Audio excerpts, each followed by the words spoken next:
Hello! So we are in Brooklyn and I recently showed a video where I walked through Coney Island beach and then ended on Brighton beach. However, since it is the summer and everybody wants to enjoy the outdoors and the weather, I figured I will finish my walk to the end of the peninsula and show you Manhattan Beach, which honestly is one of my favorite beaches.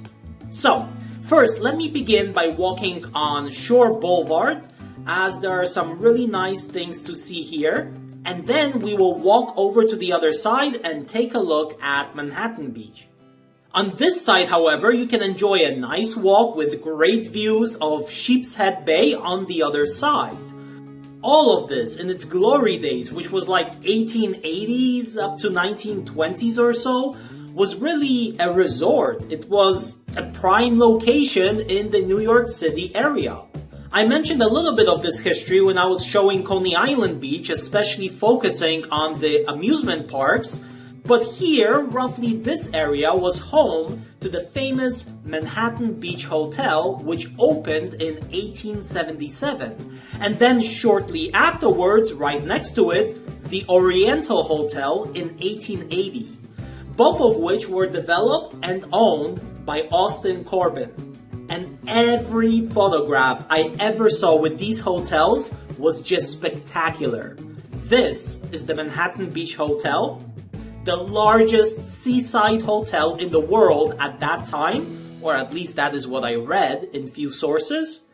And then this is the Oriental Hotel. And it's just hard to believe such structures once stood here. The Manhattan Hotel, after it was enlarged, had around 300 guest rooms, while the Oriental had over 400. And they were truly first-class resorts, not just with beautifully built and detailed buildings, but also gardens, ballrooms, restaurants, and live entertainment. It all had to look astonishing. And although I saw many photographs of the hotels from the outside, I saw very little, well, if even any, of pictures on the inside, other than descriptions of them in books. Hence, it is something I would love to learn more about myself in the future. But unfortunately, just like with everything else in life, all good things must eventually come to an end. And so did this era of the resort hotels. Manhattan Beach Hotel was demolished in 1911, and the Oriental closed in 1916. But here we have the Ocean Avenue Pedestrian Bridge, which was just recently renovated. There was a bridge here since the 1880s, built by no other than Corbin to connect his Manhattan Beach Hotel to Brooklyn, but quickly he changed his mind and tore it down. But by now, the local people liked the idea of a bridge and rebuild it. And the next few years was this sort of back and forth between Corbin and the local people on whether a bridge should exist in this area. But once the courts got involved, it was proclaimed that the bridge was quote-unquote public highway, and it should stay. This right here version of the bridge was built in the 1930s. But it does provide a lot of charm to the area, and it is just so cool that it got restored. Because the last time I used the bridge before the restoration, it was a bit sketchy. It like cracked boards, and just the whole thing felt like it's going to fall apart at any moment if there's gonna be enough wind. But now it's a great experience. And right here, roughly by the entrance to the pedestrian bridge, we still have an old police booth standing. Walking a bit further, we come across the Holocaust Memorial Park, dedicated to the Jewish people and others who perished during the Nazi years. There is a central monument which resembles like a smokestack, a chimney with a flame on top, which you would see in extermination camps where people would be killed. Now, I always point out to my students that generally speaking, when talking about Nazi Germany and World War II, many people use the words concentration camps very loosely.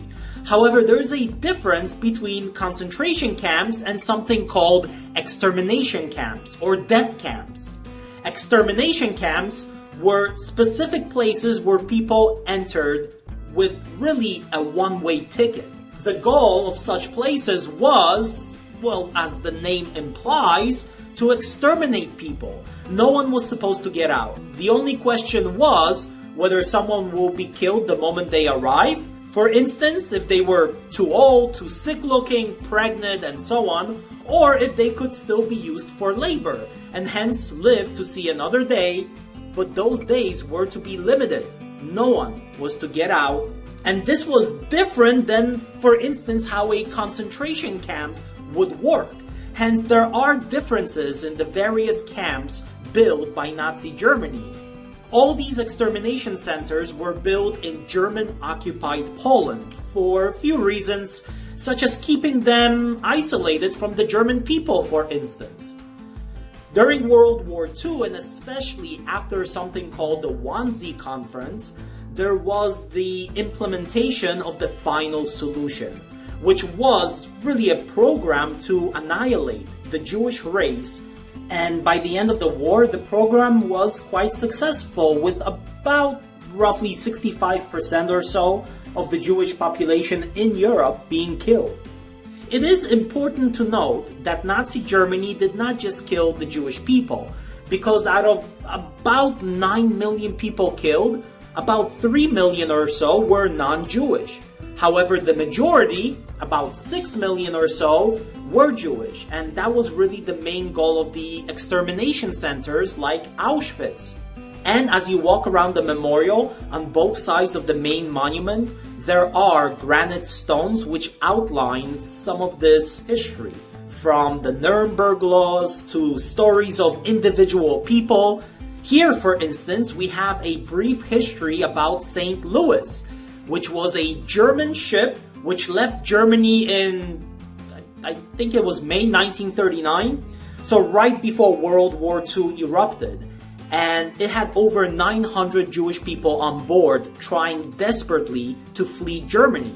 Unfortunately, most of the people were refused entry into Cuba, then into the United States. I believe even then Canada refused entry. So majority of the people had no other choice but to return to Europe, where unfortunately they will die during the Holocaust. So you can learn a lot just by walking around here and reading up on some of these things. And since I can dedicate a whole semester in my course to this topic and still not have enough time to cover everything, I will not even try to attempt doing so in a 5-minute video. Nor am I even gonna pretend that I'm an expert in this and I know everything. So let us now walk to the other side and see Manhattan Beach. But along the way, of course, at this point, I needed to get my coffee. Otherwise, I turn into a Hulk. And as I was walking, I thought I can mention something interesting that many people do not notice, even while living in some of these neighborhoods. For instance, when you look at the streets here, they are in alphabetical order. It starts with an A for Amherst Street, and then when you look on the map, the streets go in alphabetical order, with Ocean Avenue being an exception. But I am pointing this out because you can see this in many places in New York City. Here is Greenpoint, Brooklyn.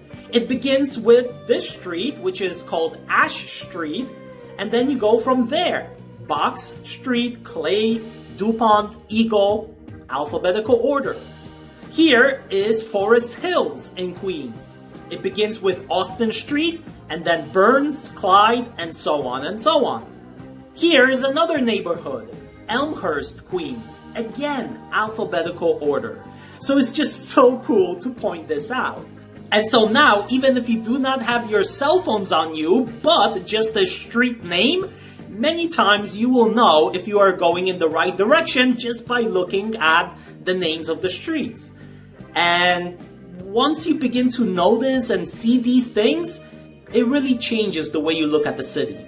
And again, these small little things many times go unnoticed by the people who even live here. And here, finally, we get to Manhattan Beach.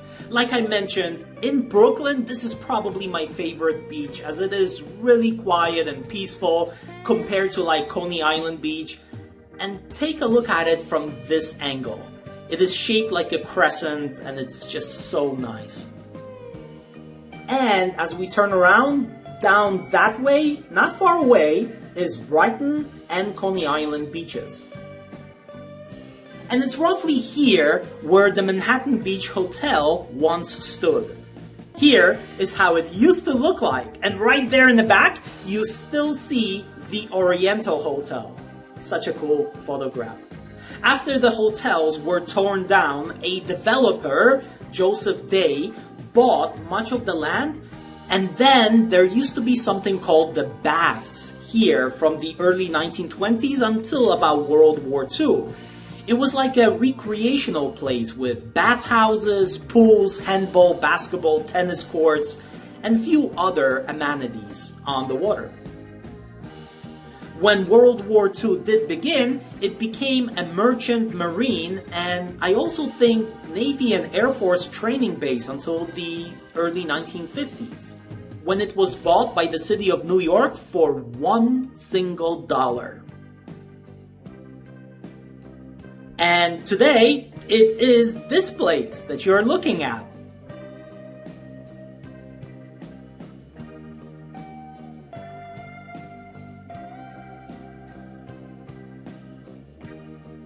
And as you do still continue to walk a little bit further at the end of the peninsula, this is where the Oriental Hotel used to stand. But today, we have Kingsborough Community College, which is part of the City University of New York. And when you enter the college, you can still see the remains of the past, especially from the years of World War II. But I think this could be a video for a future, as this place itself has some really interesting and rather unique features.